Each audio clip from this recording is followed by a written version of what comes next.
What's up, everybody? Welcome to the Yahoo NBA Wednesday Night Live show, and we have news that is just, it's breaking as we go. I mean, every 3 seconds we're getting updates from teams here. So-and-so's ruled out. So-and-so's available. This guy's questionable. Game time decision. Things are wacky inside 24 hours from the NBA trade deadline, and who knows, maybe we'll even get a trade during the show. Adam Kaufman, Terry McBride, great to be here with you. And again, we got a lot to cover in the next half hour. We'll go position by position. We'll tell you about the best plays as we know them currently, a couple hours out from lock, who is available tonight on this 6-gamer. But you know what, Terry, I'm going to begin with what I just brought up, just for funsies. I don't know if anyone's out there, in the YouTube chat or on Twitter or whatever, and feels like, placing some bets. If we were to get Odd Shopper involved here, I don't know. Will we get a trade in the NBA during this half-hour program? What do you say? Man, we're really zeroing it in down to a specific time frame, 27 and change minutes to go. I'm going to say no, but we're going to get one like right after. We're going to get one in that interim between this show and the start of the next show. So everybody's going to have to come back and make sure they catch those shows later on in the day to catch up on all that news.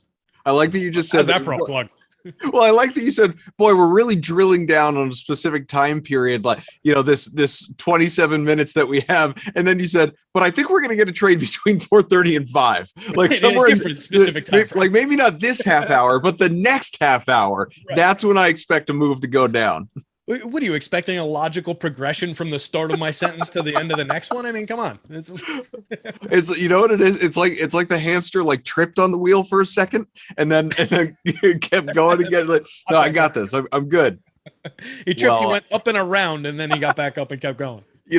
Sometimes you don't even get to fast pass those rides at Disney. So what the hell? We all got to experience it together. Get your questions in, thoughts, comments, concerns, whatever, constructive criticisms. We're here for you. Throw it out in the YouTube chat here on Awesemo, of course, or on Twitter, wherever you're finding us. We appreciate it. First and foremost, and then we'll get into the hard news here. Want to shout out our great partners, Yahoo Fantasy, who, of course, we've teamed up with over the course of this NBA season, which we're practically at the All-Star break here, folks. Some great offers available to you. You can check out our exclusive limited time offer. Gets you 1 free month of Awesemo Plus Platinum. To qualify, you need to be new to Yahoo. That's the caveat here. Sign up via the link below, create an account, deposit, and play. It is just that simple. Yahoo will then send us your name after you play in your first paid contest. We will reach out via email with your coupon. Easy enough. If you'd like to speed up that process of getting access, no problem at all. Email support@awesemo.com. We'll get you all set up there. You can also, this is important, you can claim a free $10 of site credit by clicking on that link in the video description below, which can be used to enter any Yahoo contest, including tonight's $40,000 NBA baller. And naturally, just a few days from now, you got that $1 million baller for the Super Bowl. We got a free roll running for the big game on Yahoo. First place getting $1,000 and a full year of Awesemo Plus Platinum. You can find that link in the contest, to the contest in the video description below. Make sure you use our DFS tools and projections designed specifically for Yahoo to give yourself the best shot at winning big. All right, we got 5 minutes left in the show. So let's jump into all the fast facts here. First and foremost, in terms of the content here, outside of obviously telling you all our great plugs and information, we did have a trade earlier today. It's not a major one. We had a couple of bigger moves over the last couple of days, but today you had the Jazz acquiring Nickeil Alexander-Walker. So he goes obviously from, initially the Pelicans, he went to the Blazers, and now to the Jazz, bouncing around. Juancho Hernan-Gomez, who was a Celtic earlier this year, he goes as well to Utah. Thomas Satoransky, who had just been on the move, he now goes to the Spurs. And Joe Ingles, who of course is done for the rest of the year. We expected even when he was healthy that he was going to be dealt. He's off to the Blazers with Elijah Hughes. Any big thoughts on this move, or if there's any impact from this trade on tonight's slate, given that all three of these teams are in action?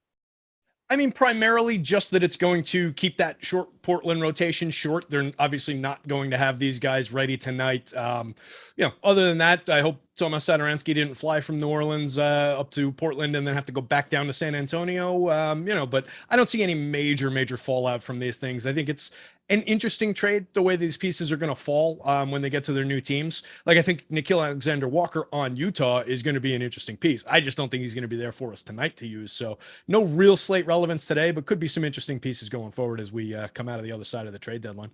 So your top options tonight, and again, we will go position by position in the 20 plus minutes we have left, but just overarching thoughts. Your top options tonight: LeBron James, who is technically now a game time decision, but provided he's out there, you have him, Anthony Davis, of course, LaMelo Ball, who I think is going to be very chalky, along with many Hornets players tonight. DeJounte Murray, DeMar DeRozan, Karl Anthony Towns, Steph Curry. Let's call it right there, because those handful of guys, 6-7 guys, however many I named, are all projected for 45 plus Yahoo points, all in the vicinity of 45 to 50. In fact, who are the one or two you like best? Yeah, so I mean, we can sort that a number of different ways. We can look by the median projection. If we're sorting by just median projection, the third ranked guy on the entire board is LaMelo Ball, and he's notable because he comes in at just a $35 salary. He is cheaper than everybody else in the top 10 by median projection. That's what's creating his 49.69% boom score probability. We're talking about basically a coin flip. 50% of the time, this guy's going to hit the ceiling score that we need him to hit on the Yahoo slate. He's owned 44% of the time in our projections right now. That's appropriate. That's not too high. There's room to get to more shares of LaMelo Ball on this slate. The price is just wrong for the situation. Gordon Hayward out is just going to create opportunity for everybody on that team. I was joking with you coming into the show. We could have really just come on the air today and said, Hornets, Trailblazers, and we'll see you later, because that's just how these lineups are coming up. I ran some optimals in Fantasy Cruncher before we started the show. And if we're looking at the pure optimal lineup for Yahoo, there are 5 members of the Hornets in it. If we start whittling that down, we only lose 2 fantasy points if we go down to a 3 max per team. So there are just a number of different ways, because when we trim out 2 of the Hornets, 2 Trailblazers pop in with it, just basically equivalent value, equivalent production. So between those 2 teams, there's just going to be a big variety of combinations. And that's what's going to help you pay up to different star caliber players. Out of the other guys on the slate, I really think Karl Anthony Towns is going to have some value. Second highest total, I believe, in Vegas in that game, the Timberwolves against Sacramento. He stands out, $41, probably a little bit too cheap for his overall upside. Second highest boom score probability out of that tier of star players. If you're going to a LeBron, I never have a problem with it. DeJounte Murray is a player I've been getting to like crazy this year. But those 2 guys, LaMelo and Karl Anthony Towns, from that top tier are the 2 guys that stand out to me. To your point, I'm looking at the ownership projections that we have here on Awesemo. Just another reason you guys want to check out that Awesemo Plus Platinum subscription. Try it out, because you got a whole lot of great tools and information available to you. We just happen to be telling you what's behind the curtain here. You could look at Ball, Terry Rozier, Kelly Oubre Jr., PJ Washington, go down to Miles Bridges. All these guys are projected to be rostered in at least a quarter of lineups tonight. So again, the Hornets are going to be very chalky. You mentioned it, the optimal, and I ran that same crunch before we came on Fantasy Cruncher. 5 guys from Charlotte, as you were talking about, in that optimal lineup. And I know that's right now. In the next 2+ hours before lock, things can certainly change. But how do you feel about that in general? Creating a lineup that's so reliant on one team, on one game, as we've been kind of doing lately with Portland or the Pelicans or teams like that. Yeah, so we've had these unique situations, right, where there's just, a lot of very low price players. Looking at the Portland side, $10 Justice Winslow tonight is just an absolute smash value spot where you're just building these guys in, and it almost doesn't matter that they're on the same team. They're just at prices where their rates, even with these other guys in consideration, are typically going to overtake the point at which we need them to perform. Now, there is potential for some blocking of like ceiling score production. Do all 5 guys reach the necessary score to have a viable fantasy lineup that could contend and most certainly cash? Absolutely, they could. Could it potentially offset one another to the point where it can't be a tournament winning lineup? Possibly. So that's why I started trimming it back. I wanted to see, all right, if we trim it from 6 to 4 as the max, what does that projection look like? So from that specific experiment, it goes from a 289.9 to a 289.4. So essentially the same kind of projection with 4 guys in there. And it just pops, you get LaMelo Ball, Terry Rozier, Oubre, and PJ Washington. And it fills in Jordan Poole, DeMar DeRozan, Justice Winslow, Winslow and Yusuf Nurkic, it's essentially swapping in Justice Winslow for somebody else. It's swapping. I can't figure this out on the fly. It doesn't matter. It's okay. Swapping a couple guys. Yeah. It's swapping a couple guys, but not sacrificing that many points. If we trim it down to 3 guys, it swaps in 3 of the Portland players and it only trims it by 2 points. So you're not losing that much off of your median projections and you're probably gaining a little bit in ceiling potential. So I think it is probably worth limiting it to, maybe 4 as your maximum. Maybe you don't go all the way to 5 or 6, but I think it's totally viable to go to 5 or 6. And I think there are going to be a lot of repeated constructions in that range too. So it's a give and take once you start getting into those details. Our man Tyler producing. We also have our good producer friend Jordan Klein hanging out in the chat. Calls us the DVD boys, which, you know what? We don't work together that often, but I like it. I like the branding. I think Awesemo should create t-shirts. We can sell them in the shop. We'll just put a logo on it, and our faces with, it's a whole bunch of discs around us. It'll be great. I'm on board. Steve asked a question too before we get to point guards, and hit the like, hit the subscribe if you're watching along. I miss you too, Jordan, by the way. Would you guys look to run it back with one of those strong Bulls plays as a Hornets run back? What do you think? Say that with one of the strong Bulls plays? Yeah. Yeah, I think there's a viable approach to doing that. If you're looking at stacking any one team to that degree, there's always a good opportunity to grab a run back. They were talking about that. I think it was on the strategy show this morning. Forgive me if it was somewhere other forum. But they were saying, instead of maybe going to that 5th Hornet, maybe that's the spot. All right, grab a guy from the other side of that game. Go to one of the premium Bulls options on the other side of that game and just build yourself in a little bit of that, opportunity, that need to continue floating the score up there. So there are definitely viable pieces. Like I said, when I did that with that lineup, when I limited it to 4 instead of 6, it put we've got DeMar DeRozan already. I still can't figure this out. Apparently we've got DeMar DeRozan in that optimal already, and it kept him in that optimal while putting Yusuf Nurkic is the difference maker. That's what it was, because Winslow goes from the flex spot into the forward spot, and then it slides Nurkic in there. It pulls Miles Bridges out when we're doing that. So that already had in the optimal, it's got DeRozan as the run back. If you wanted to go to a Zach LaVine, totally fine with it. If you wanted to go to Vooch, I'm totally fine with it. I would stick with the premium guys if I'm doing that, though. I just like for a hot second you turned into Charlie Day and the board and connecting all the string that the GIF or the right. I mean, that was basically you. Hey, that's what we got to do some of these days. I actually suggested that as an interesting show, just tracking all those inflection points on a slate and almost literally laying it out with string on the wall. I love that. All right, let's go to the point guards here. We've talked about a couple of these guys, LaMelo Ball, DeJounte Murray, a couple of guys that you're fans of. They're right there at the top, along with Steph Curry.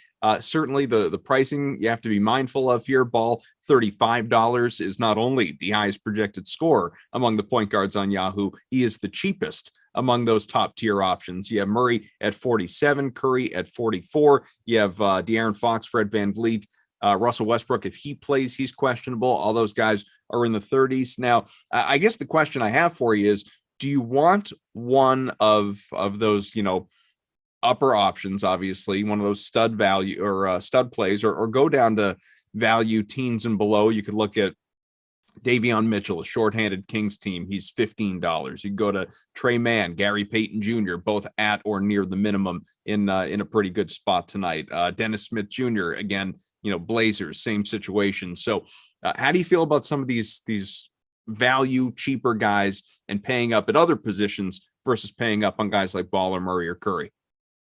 Yeah, so I think my foundation guys at the point guard spot are going to be Ball and probably Anthony Simons up at the top of the board. You could throw De'Aaron Fox into that mix at $32, but I think if I'm spending that and sacrificing that much boom score potential in our probability metrics, I'm probably just going to look to Curry or DeJounte Murray and go up to the star caliber player for a little bit more and find different ways to pay it. That said, the Currys and the DeJounte Murrays, the expensive guys of the world here, would probably be left for the later clicks for me. I'd probably build in like my point guard, my guard out of Ball and Simons shares, and then come back around to maybe putting one of those guys in a flex spot after I've built out the other positions, depending on how much I've got left. But I think the key, foundational pieces are going to be just the 2 chalk guys with Ball and Simons there. There's just so much upside, but I have no real issue if you wanted to go to any of the guys that you mentioned. DSJ, certainly going to be interesting as a value piece. I made a sweat for it last night and, kind of didn't really get there, maybe barely scraped by. you could call Yeah. 18.6 FanDuel points as my model set up for FanDuel scoring. So 18.6, not really getting there, but didn't totally blow up. So squeaked some lines over the cash line. That's probably the same kind of risk you're going to run with a play like that. You can get to, an underappreciated Fred VanVleet maybe on this slate, $37. This kind of drops him into the middle of the slate. 12% boom score probability, only pulling 9% ownership as compared to some of these other options. He looks good from an ownership potential, but not quite as explosive toward the ceiling at that price, where you get, maybe Steph Curry, 9% owned, also 21% boom score probability with a higher median projection for only $7 more. So there's some value in going from that mid-range VanVleet up to the star caliber Steph Curry there. Bulls have dropped their last 2. Hornets have lost 5 in a row. That's the matchup tonight in Charlotte. We've been talking a lot about the Hornets. I'm sure we'll talk more about them, obviously, and a lot of points expected in this game. At last look, 236.5 is the over-under. That's the high total outside of, you got the Timberwolves and Kings at 235. So it's really those 2 games that you could really target if you wanted to load up on points. And that's why we do what we do. So of course you do. But for Chicago, we know Lonzo Ball, Alex Caruso, you have DeSunmo, Derek Jones, you have Patrick Williams. All those guys are not going to play tonight. So both these teams are obviously going to be limited. And I say all of that to say this. As we go to shooting guard, how much or how heavily do you want a piece of Zach LaVine tonight as seemingly, I know there's Donovan Mitchell, there's Terry Rozier, who we talked about, but Zach LaVine, he feels like, one of the stronger, if not the strongest shooting guard options on Yahoo. Yeah, if we're looking at it by boom score probability, second ranked player by boom score at only $34, that feels a little bit cheap. He falls in behind Rozier, who's even cheaper at 26. But I like the upside and the potential in LaVine. It's borne out in the median score, where he's 3 points ahead of Rozier with a 40-point Yahoo median score, and he's a good per minute guy. 1.09 again FanDuel points, but 1.09 fantasy points per minute, 28.9% usage. He spiked up to 1.33 over the team's last 3 games, playing 37 minutes a night, 49.2 points in 37 minutes the other day. It's a guy with clear-cut 50 fantasy point upside on any given slate, and it's kind of borne out tonight, and he's at the right price. So I have no issues getting to him, and I think he's a nice piece to use in that run back role coming back against the Hornets. We've got about 10 minutes left. Anyone has any questions, thoughts, whatever they are on Yahoo, keep them coming here on the Awesemo channel, and obviously Twitter as well. Get whatever we can answered for you before we get out of here.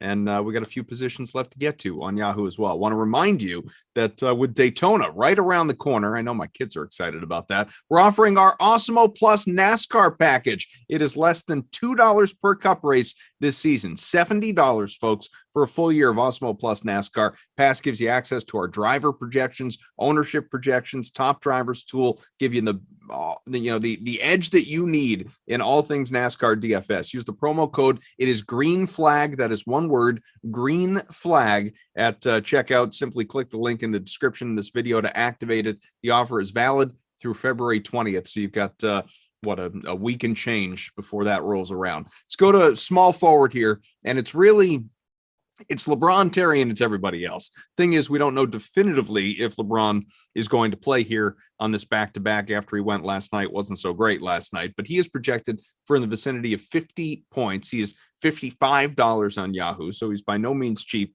And if he doesn't go, obviously that creates some value on the Lakers side that we could get into, but just specifically to the small forwards out here, you have a huge drop-off in projection. The next highest projection is Anthony Edwards from Minnesota at about 37 points. So it's, roughly 15 points below LeBron. You also have Kelly Oubre, who we talked about. You have OG Anunoby, you have Andrew Wiggins, Harrison Barnes. You could, just keep on going down. But who stands out to you most at this spot? Yeah, LeBron's going, whether or not he goes is going to be a major impact on this spot. Not only is he projected a lot higher, he also costs solid $20, $30 more than every other option at this position. Mm-hmm. So yeah, that is a major inflection point for the Yahoo slate. Just as things shake out right now, if we're going by the boom score probability, I mean, there's Oubre with a bullet at the top by $21 salary. His minutes projection is just carrying him to massive. He was the top ranked guy by optimal lineup appearance rate on our DraftKings slate. I suspect if we had that metric for Yahoo, it would be very much the same thing. So he's kind of a foundational piece, but he's owned like it. Then it's just kind of a plateau where it drops down. LeBron is just kind of at that price for the upside, for the potential to hit the necessary ceiling score at that price, he's kind of just an also ran in with guys like Edwards, guys like Wiggins, because of that inflated salary as it compares to some of these other guys. So you've got a tier of from Harrison Barnes at $23 and 16.9% boom score probability down to Bojan Bogdanovic at $20 and a 12.46% boom score probability, where if you've got 55 to spend on LeBron in that spot, you are not making a mistake, and he's only 5% owned. So you're gaining nice leverage over the field there, and you can get that massive LeBron game. But at the same token, you're not making the mistake if you go to $25 Andrew Wiggins, if that's the amount of salary you've got there. So this is kind of a position where I think we can kind of take it as we get it and just leave this spot for some filler. There are value plays on the board. There are mid-range plays on the board. And then there's the one big pay up spot on the board. So small forward's kind of a flexible spot on this slate. What about if you were to look at a guy like CJ Ellaby? He went last night. It was, again, obviously a short rotation for the Blazers after that trade, but he was really, really good, as were many players on Portland, as one would expect. But he's $12. You have Kenrich Williams for OKC at $11. You could look at Javonte Green for Chicago. He's $14. Talen Horton-Tucker, who could be on the move. He's at the flat minimum of $10. So there are a lot of, again, appealing, cheaper options. It's just a matter of whether this is a position that you want to pay down at. Yeah, and I think it's viable to pay down. I probably end up more in the mid-range where I'm paying like the 21s, the 23s that are up toward the top of the board, even 25 for Wiggins. But if you need that, if you need the savings there, Ellaby is a perfectly fine piece of this at $12. He's ranked in that tier. He's actually a spot above LeBron if we're sorting by boom score probability, which is ridiculous if you think of it in just a basketball vacuum. But based on price and projection and everything, it holds out here. He's projected for 23.4 fantasy points at $12. That's viable. He's got upside. He's also getting owned a little bit more than that. So maybe, yeah, it does pay to go down. Look at a Kenrich Williams who's projected for 25 minutes tonight for $11. There's certainly upside there. He's a 0.82 fantasy point per minute performer for the season, but he's been at 1.02 fantasy points per minute over the last 3 games. And there's a little bit more opportunity right now in that current configuration of that rotation. Javonte Green at $14 is a viable piece coming back for the Bulls in that other side of that Charlotte game for $14, only projected at 30.5 minutes. And he's been a 0.91 fantasy point per minute performer over the last 3, 0.76 for the season. If he's maintaining that pace that he's been at in recent games, that's a pretty decent discount there. So that's another piece to consider when you're looking at those run back. I know I said I would probably only go to the premium Bulls, and that still holds up. But if you really had to do it at $14, I think there's enough value there. Power forwards, DeMar DeRozan, who is projected for about 46, 47 points. He's not cheap. He's $43. Next on that list in both categories, you got Miles Bridges, who we talked about for Charlotte, obviously a great spot, 40 projected points. He's just $32. Then you have a whole bunch of guys that are kind of similar. Evan Mobley, Scotty Barnes, Darius Bazley is a pay down guy at $18, but projected for almost 30 points. Justice Winslow, though, we open talking about him. We come back to him. He's projected anyway to be rostered in about 50% of lineups. That number could even grow because he's a flat $10. And again, he's with that Portland team and he's coming off a great outing. So is he a guy that you're locking in and then just kind of figuring out around that? Is it sort of a keep up with the Joneses spot as it relates obviously to Winslow? Yeah, it's one of those pieces where he's just a foundational brick in the wall as you're building lineups, right? At $10, he's just projected to do too much to be ignored on this slate, and he helps you afford these other big pieces that we're talking about, whether that's guys from Charlotte, whether that's trying to pay up to a LeBron or anybody like that. These are the plays that you need. Now, I don't love getting to Justice Winslow under most circumstances, but this year, 0.99 fantasy points per minute across all situations. He's been 0.96 over the last 3 games. As you said, he put up a nice performance around a point fantasy point per minute last night, 32.9 in fact on FanDuel, and it played in 33 minutes. So basically a fantasy point per minute guy. It's totally fine going there. I swapped out to a ton of Lance Stevenson for the exact same price on FanDuel, and he delivered a little bit more. And just for me, that was a more comfortable play. So I was really happy to do it. I don't know that you're going to get that option tonight. I think we're going to have to ride the Justice Winslow value train on this one. So yeah, foundational piece and a big part of the plans as the slate's currently configured. There are a lot of good, cheaper options at power forward. You could also look at Marvin Bagley at $14, 12 for Metu, his teammate. Kuminga for Golden State at $12. You got Jaden McDaniels, Troy Brown, Trevor Ariza. These guys are all sitting at 10, 11 for Royce O'Neal. It's just if you're going to roster a guy for $10, unless you're just looking for larger GPP differentiation, I have to assume it's going to be Justice Winslow, obviously. So let's go to the center position. Take a look at this. So it's Anthony Davis is probable. We expect to see him out there, projected for almost 50 points. He's $47. Karl Anthony Towns, you talked about him earlier, really good spot for him, and he's 41. A couple of guys that are sitting around 42. Nick Vucevic, as well as Pascal Siakam. You could pay down to 32 for a Yusuf Nurkic, who again, very thin Blazers team right now. So, what's the move here in terms of the upper echelon guys?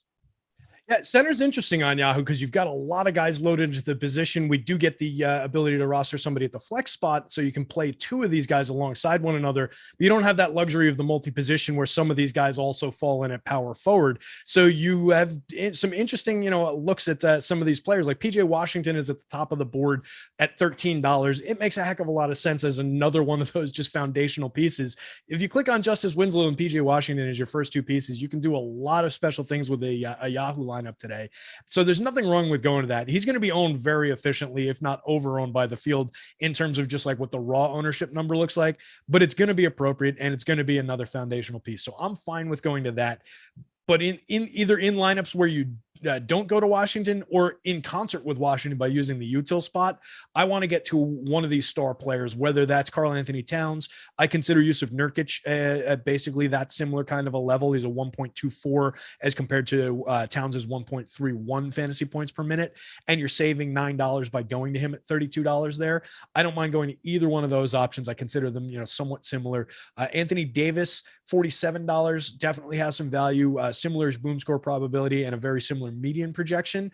That said, he'd be more appealing if LeBron doesn't go. That becomes a really appealing targetable spot without LeBron. Right now, it's just kind of in the mix. I would get to shares of it, but it's not my priority at the center position. Vooch would be interesting. I mentioned him when we were talking about the Bulls, so I think you can definitely spend similar amounts of money, a little bit less than a Davis, and get to Vooch. But he's ranked in probability terms a little bit less likely than some of those other guys.